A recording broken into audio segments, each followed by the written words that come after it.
Bueno, Estados Unidos siempre ha sido muy importante para Cuba a través de la historia de nuestro país. Las relaciones de Cuba con Estados Unidos están incluso en primer plano durante todos los tiempos, superando incluso a la importancia o el rol que haya jugado España en Cuba. Porque cuando uno mira la historia se da cuenta que, bueno, Estados Unidos es el área natural de comercio con Cuba, y cuando Cuba mantiene relaciones normales con Estados Unidos, pues es como una nave que le da el aire y navega a toda vela, ¿no? Y cuando esas relaciones, por alguna razón, a través de la historia, sea en tiempo de la colonia o sea en estos tiempos, pues ha dejado de existir, pues es como si ese barco perdiera el viento y quedara al pairo en el medio del océano. Y eso es lo que le ha pasado a Cuba. Por tanto, las relaciones con Estados Unidos son muy importantes para nosotros, es nuestra área natural de comercio y por tanto es imprescindible. Además, el asiento de la comunidad cubana ha sido fundamentalmente en Estados Unidos a través de los tiempos. Lo fue cuando España, cuando la guerra del 68, cuando la guerra del 95 lo volvió a hacer. Fue muy importante el apoyo que tuvo de la comunidad cubana en el exterior. En la guerra del 95 pues fue vital, y ahora pues naturalmente lo vuelve a hacer de nuevo. Los Estados Unidos tienen una importancia tremenda para nosotros. Lamentablemente somos un país muy empobrecido y nosotros quisiéramos no tener que contar con aportes económicos directos de los Estados Unidos, quisiéramos, pero realmente eso es imposible porque este es un pueblo tan empobrecido y tan, más que empobrecido aún, tan amarrado a la ilegalidad, que a las personas les es imposible vivir fuera de la ilegalidad. Luego entonces, nosotros quedamos, como no podemos entrar en la ilegalidad, pues quedamos totalmente desprotegidos, totalmente indefensos para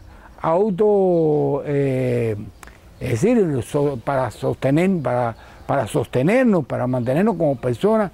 Luego nosotros necesitamos el apoyo económico de los países, y no digo de Estados Unidos, estoy hablando del mundo, de todos los países que quieran que Cuba, que quieran ayudarnos en este empeño. Pues los exhortamos realmente a que nos ayuden, porque prescindimos de ellos. No es imposible subsistir incluso como personas. En este medio es imposible, sencillamente. Entonces, no hay otra manera que aceptar a la ayuda de países extranjeros. Nos hemos declarado recientemente, pues el día que el gobierno cubano nos legalice, nosotros automáticamente suspendemos cualquier tipo de ayuda. Es decir, rechazamos la ayuda al extranjero. Pero mientras el gobierno nos mantenga marginados y nos mantenga, es decir, no nos reconozca legalmente, que es nuestro derecho, y es nuestro derecho a participar en este país, y es nuestro derecho a estar presente y a decir esto no es así, esto se puede resolver de esta otra manera, de dar otra idea diferente a lo que le conviene, a lo que nos gobierna. En este momento, bueno, vamos a decir, no es legal, porque realmente el grupo no es tan ilegal desde el punto de vista de que son grupos que han solicitado un ingreso, es decir, que están en proceso de legalización, pero sencillamente un proceso suspendido. Por tanto, no es legal, pero tampoco es ilegal porque uno ha solicitado el permiso. Entonces estamos en un limbo. Usted va allí, sí, presente, entregó el documento, pero ya sencillamente hasta ahí las cosas. Ellos no responden, ellos están violando las leyes, porque la ley establece que deben responder en un plazo de 3 meses, y sencillamente el Ministerio de Justicia, que es el encargado de eso, no responde. Y por tanto, los que están ilegales, es decir, los que están totalmente incumpliendo las leyes, son ellos. Bueno, nosotros venimos presentando papeles desde el año en las distintas organizaciones, ¿no? desde el año 90, estamos presentes, 1990, yo personalmente, no, nunca me han contestado, nada, absolutamente nada. Sencillamente entrega, al año siguiente vuelvo a entregar. Una vez me llamó una fiscal de la fiscalía para intimidarme y precisamente me dijo que yo era ilegal. Bueno, hablamos esto. Le dije, no, usted está equivocada. Yo no soy ilegal. Yo tengo un grupo gestor. Estoy gestionando la legalización de acuerdo a lo que está establecido en la ley 54. Y le dije, los que están ilegales son ustedes, porque está establecido que en 3 meses nos respondan y nos responden los que ustedes están violando sus propias leyes. ¿Y como cuántas veces cree que han entregado papeles para tratar de legal? Bueno, yo creo que ya hemos perdido la cuenta de eso. Unas cuantas veces hemos entregado documentos y ya es una pérdida de tiempo, realmente. Bueno, en estos momentos realmente aquí la ayuda que ha estado llegando ha sido muy mínima. Incluso, por ejemplo, en Agenda, la poca ayuda que ha llegado lo que alcanza es para pagarle los viáticos a la gente que viene del interior y para alguna operación de trabajo muy mínima, muy reducida, pero es decir, de acuerdo a la perspectiva que nosotros tenemos, pues no existe, esa ayuda es insignificante, la que hemos recibido. Realmente nosotros necesitamos una ayuda, por ejemplo, ahora estamos en un proyecto que pensamos hacer un fórum económico. Queremos, es un fórum, es sobre economía participativa. Lo que queremos es, en Agenda, además de otros proyectos más que tenemos varios proyectos, este es uno de ellos. Queremos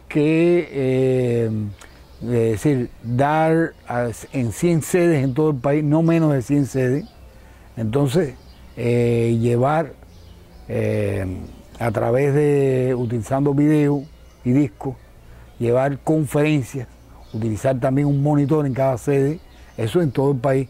Estamos hablando de no menos de 1.000 o 2.000 asistentes a este fórum. Pero cuando ya uno empieza, por ejemplo, a sacar, bueno, una casa, es decir, una sede para sesionar 2 días de trabajo con alrededor de 10 personas. Estamos hablando de 100 sedes con ese tipo, que tiene que tener un video que lo aporten las personas, que tiene que tener un televisor que lo aporten las personas y un teléfono a aportar, tal vez parte por las personas y parte en algunos casos ponerlo nosotros. Bueno, bien, de entrada, para sesionar necesita, digamos, 100 CUC por casa, por sede. Si son 100 sedes, con 100 CUC son 10.000 pesos que necesita. Ahora, traer esas personas a La Habana, es decir, a cada uno de los monitores que va a dirigir la conferencia, porque la conferencia la pasaríamos, la pondríamos en el televisor, o la pondría cada uno de ellos en el televisor, la explicaría y luego la someterían a debate. Y la idea es precisamente cómo llevar o cómo participar en las asambleas de rendición de cuentas, en todo este asunto de lo que es la pequeña propiedad privada, el trabajador por cuenta propia, cómo podemos ayudarlo, cómo podemos influir en la base para reclamar que eso funcione de la forma más correcta, porque hasta ahora todo indica que no hay una voluntad real del gobierno y lo que queremos es precisamente presionar desde el pueblo a que se den decir las cosas como las cosas deben ser. En este caso, por ejemplo, el gobierno está hablando de pequeña y mediana propiedad, pero no está hablando, está negando la acumulación de capital. Si niega la acumulación de capital, niega la propiedad, porque entonces usted pone un carrito de frita y siempre va a tener ese carrito de frita, no va a poderlo ampliar, que sería el resultado de la acumulación de capital. Es decir, que usted va a trabajar para lograr un salario. Es algo realmente absurdo, es una falta de voluntad. Por ejemplo, es necesario que haya un servicio mayorista. No hablan de servicio mayorista, quieren que la gente vaya a comprar estos productos a la shopping, a las tiendas del gobierno, y esas tiendas están los productos a precios alterados. Tienen un impuesto al valor agregado de 240%, realmente es algo increíble. No le llaman impuesto al valor agregado, pero es eso, exactamente. 240% de impuesto. Entonces, arriba de eso, bueno, ¿en cuánto va a vender a un pueblo empobrecido los productos? Bueno, pues eso, además de eso, un impuesto de alrededor de impuesto sobre los ingresos de 50%. Tiene una escala que va de 25 a 50, pero casualmente todo el mundo clasifica en 50. Por tanto, es 50. Más otro 10%, más el pago de la licencia, se monta alrededor del 60%. Miren, la generalidad de convertirse en opositor en Cuba es suicidarse. Es sencillamente suicidarse, porque no existe manera de vivir. Como yo le digo, usted tiene que vivir en la ilegalidad. Y si usted no vive en la ilegalidad, pues entonces no puede vivir. Tiene que vivir de la ayuda de los familiares. Entonces, por eso es que también la mayor parte de la gente, pues sencillamente lo que tiende es a tratar de huir del país, a emigrar, porque no deja, el gobierno no deja espacio para que las personas puedan hacer oposición y a la misma vez vivir, sencillamente. Entonces, unos pocos logramos obtener entre esa pequeña ayuda, da muy limitadamente a unos pocos, más la ayuda familiar. Unos pocos podemos más o menos, como suelen decir los cubanos, excavar, unos pocos, que yo me cuento entre ellos. Unos un poquito más, otros un poquito menos. Yo estoy también entre un poquito menos, pero bueno, uno más o menos va resolviendo. Pero la generalidad de los opositores no reciben ni un centavo. Esa es la realidad. Y nosotros necesitamos incentivar eso. Nosotros necesitamos que llegue a las personas y podemos y controlar eso. De aquí la necesidad del proyecto que yo sigo de Agenda para la Transición Cubana, de lograr la unidad de la oposición. Porque en la unidad de la oposición está el control, que no haya despilfarro, que no haya malos manejos, además que no vaya a tener un sentido contrario, es decir, como dicen el senador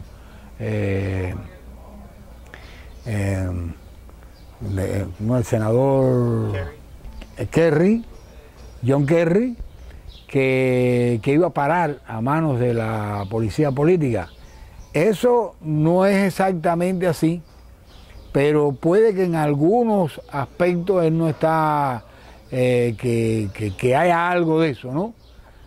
Bueno, la unidad sería la forma de controlar todo eso. Además, las posibilidades, el triunfo no existe si no hay unidad. Porque cuando hay unidad, hay entonces una opción diferente. No podemos plantear 100 opciones, tenemos que plantear una opción. Una opción que es la comunidad de todos, ¿no? El concurso de todos, pero una opción. Y esa opción solo podemos encontrar en la unidad. Por eso yo estoy trabajando en eso, en la unidad y segundo, en la participación en el espacio oficial del gobierno, en este caso, en el Poder Popular, en la Asamblea de Rendición de Cuentas. Ir ahí, personarse y a título personal empezar a trabajar. Sí. Bueno, realmente yo puedo decir que tal vez uno de los que, no sin contar los viejos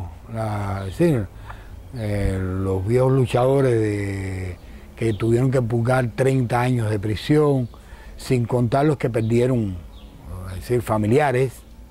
Entonces vamos a hablar, digamos, de la nueva etapa de la oposición, de esta etapa, vamos a llamarle, de la disidencia, que se ha fragmentado el gobierno, y no de los que, por supuesto, que tienen el mérito enorme, comenzaron cuando vieron que esto era comunismo y sabían todo lo que venía detrás de esto en la década, al principio de la década del 60, y que contribuyó a toda la lucha guerrillera, ¿no? Bien, apartando eso, vamos a hablar de lo que surgió a partir de mediados de los años 80 con esta nueva lucha por los derechos humanos, etc. Bueno, creo que a mí ha sido uno de los que hemos tenido que pagar las verdes y las maduras en eso.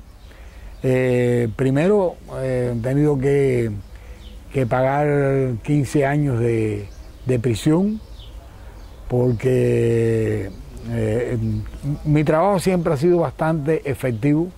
Tal vez hay quien no se ha dado cuenta de eso, pero el gobierno sí se da mucha cuenta de eso.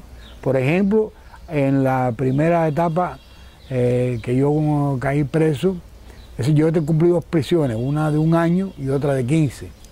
En la de después que salí de la primera prisión, llegué a tener dentro del grupo, el grupo creció enormemente, era un grupo de derechos civiles, creció enormemente. Teníamos dentro de la organización a un diputado de la Asamblea Nacional del Poder Popular. Esto enojó mucho al gobierno y trataron de vincularnos incluso con la CIA. Nosotros tuvimos hasta en una ocasión, el entonces vicepresidente Carlos Laje, hoy defenestrado, que hizo un contacto con nosotros. Y claro, no era un contacto honesto. No es que estuviera traicionando al gobierno, pero representaba en aquellos momentos eso. Él lo que quería era una jugada de la contrainteligencia. Y nada menos que un primer viceministro fue utilizado en eso. Claro, hay que ver el año que estamos hablando, del año 94, el principio del año 94, un momento en que el país tocó fondo y estaba en una crisis a punto de una explosión social y económicamente en un estado sumamente desastroso, que fue cuando perdió todo el campo socialista. Bien, ellos estaban, parece, muy desesperados y entre otras cosas concibieron esto. Este señor se acercó a mí, ya tenían, por supuesto, habían captado primero a una persona de mi ejecutivo, el ingeniero Pupi, le decíamos. Ahora no me recuerdo el nombre de él. Bueno, este ingeniero le hablaron, un viejo amigo de la universidad, se entrevistó con un general de un grupo, supuesto grupo que existía aquí, que estaba encabezado por altos funcionarios del gobierno. Se entrevistó con algunos generales que supuestamente pertenecían a este grupo. Entonces, en un momento determinado, pues hicieron un contacto conmigo. En este contacto estuvo Carlos Laje Dávila presente, es decir, él estuvo presente aunque él no conversó conmigo. Él lo que hizo fue dejarse ver y se retiró del lugar. Era para darle credibilidad a la persona esta que iba a hablar en nombre. Yo pensé que iba a tratar otros temas y ya después el tema que estaba hablando eran temas de espionaje y temas de cámaras de filmaciones, de escucha, de soborno a altos funcionarios del gobierno, incluso de asesinato. Yo cuando vi todo eso, pues me quedé pasmado y le dije, bueno, esto no juega conmigo, ¿qué es lo que yo voy a hacer aquí? Y entonces ellos me dicen que yo le hago un contacto con la sección de intereses norteamericana y lo que pedían eran toda esta serie de equipos y dinero. Yo, sinceramente, cogí miedo porque realmente no era mi línea en mi trabajo. Se lo dije a los norteamericanos realmente y le dije, yo saco las manos como Poncio Pilato y me voy de esto porque esto no es mío. Ellos, por supuesto, tampoco mordieron, era un anzuelo era un anzuelo, ellos no mordieron tampoco, pero ahí está, es muy importante este detalle, porque casi todo, un por ciento enorme, yo diría que más de un 90% de los supuestos atentados, de las supuestas infiltraciones, todo eso está manipulado por la contrainteligencia de este gobierno. Eso fue preparado, porque estaban ellos mismos prefabricando supuestos atentados. Incluso no se habló en ningún momento de Fidel Castro, pero todo iba a caer en otro atentado de Fidel Castro. No se habló en ningún momento de eso. Y ahí está, yo he vivido eso, he tenido la desgracia, porque eso no es una suerte, de vivir eso. Y la mayor parte de los atentados y todos los cuentos son cuentos, la mayor parte. Incluso la gente que viene infiltrada desde allá, vienen promovidos por agentes cubanos que están allí. Claro, no digo tampoco que no hayan grupos, el exilio, que también hagan esto también. Bueno, eso no funcionó, pero eso fue una de las cosas que junto con lo del diputado, que estaba en el grupo, por cierto, este diputado quería pararse en la Asamblea General, estamos hablando del año 93, finales del año 93, quería pararse en la Asamblea del Poder Popular. El diputado que estoy hablando es el diputado de Placeta, José Antonio Pérez González, diputado por Placeta, profesor del preuniversitario por allá. Bueno, él quería pararse en el plenario del Poder Popular y decir que estaba acabado el sistema socialista y que sencillamente lo que hacía falta en Cuba eran cambios. Eso, nos reunimos con Elizardo Sánchez, con Vladimiro Roca y yo con él. También estaba otro compatriota de Placeta presente. Elizardo fue de la idea de que eso no era bueno, de que lo mejor era que él influyera en los demás diputados.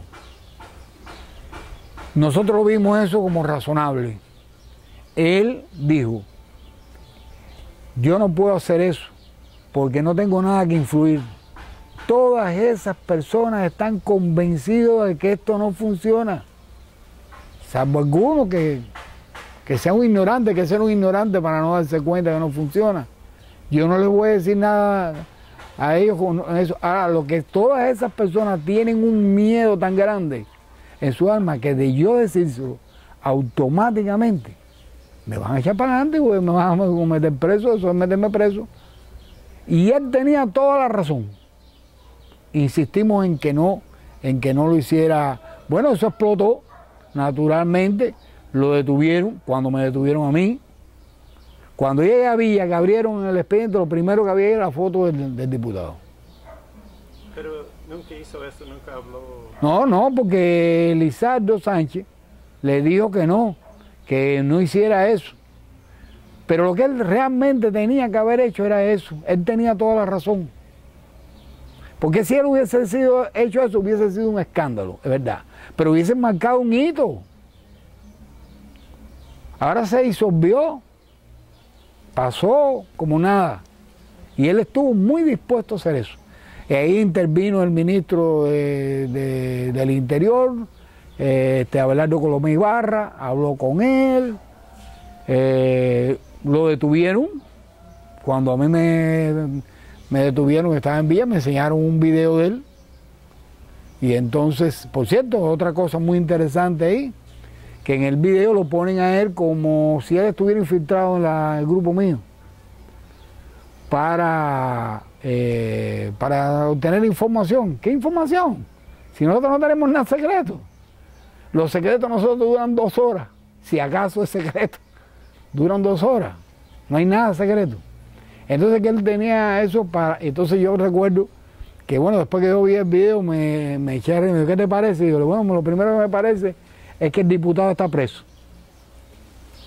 Me dice, no está preso, tú lo viste, está en una casa, sí, pero eso no es su casa, él está preso ahí. Eso es lo primero que me parece. Y lo segundo, de que él está diciendo que se infiltró en los grupos de nosotros para obtener información de los planes que nosotros teníamos. Eso aquí, eso ustedes no se lo podrán enseñar a nadie porque se va a morir de risa, le va a echar la carcajada en la cara. Ahora resulta que ustedes utilizan a diputados de la Asamblea Nacional para infiltrar a, como ustedes nos llaman, grupúsculos de derechos humanos. Por favor, por favor. Eso no tiene. Entonces le dije, fíjense lo que voy a decir, porque hasta ese momento yo había tratado de esquivar el asunto del diputado, ¿no? Entonces le dije, fíjense lo que voy a decir, el diputado es miembro de nosotros desde antes de ser diputado.